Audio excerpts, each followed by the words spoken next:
తెలుగుదేశం అధినేతలారా నమస్కారం.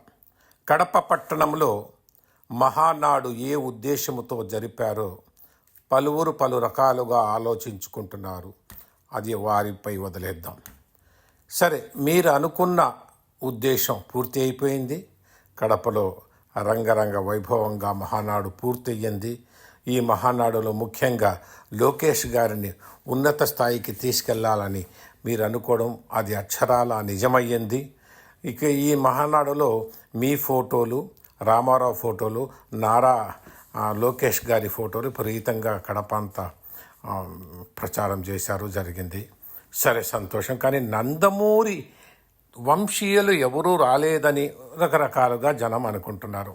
తర్వాత కడప పట్టణంలో మీరు చేసిన ఈ యొక్క మహానాడు ఉద్దేశంలో కడప పట్టణ ప్రగతి ఏదైనా ఉన్నదా?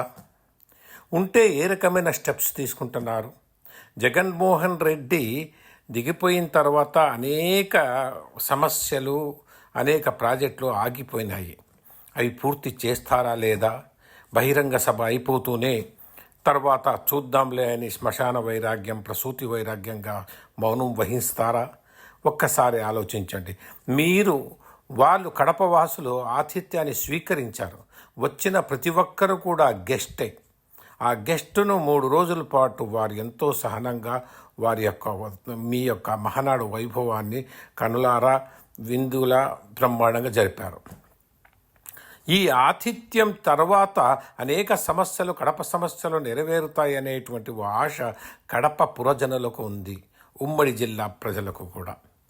కానీ తెలుస్తున్నది ఏమంటే, మీరు ఏ జెండాలు కట్టేదానికి, బ్యానర్లు కట్టేదానికో, లేకపోతే పెద్ద పెద్ద బోర్డులు కట్టేదానికి వేసిన గుంతలు కూడా సరిగా పూడ్చలేకపోతున్నారు అనేటువంటి వాదన వినిపిస్తున్నది. దయచేసి వాటి గురించి గమనించండి. కడప సమస్యల పట్ల మీ యొక్క ప్రేమను కడప వాసులు కాదు, కడప సమస్యల మీద కూడా చూపించండి. తప్పకుండా మీ మీద గౌరవం వాళ్ళు ఏర్పరచుకుంటారు. అంతేకాదు, మీరు అనుకున్నట్టు మీ తర్వాత మీ లోకేష్ గారికి తల మీద పెట్టుకుంటారు.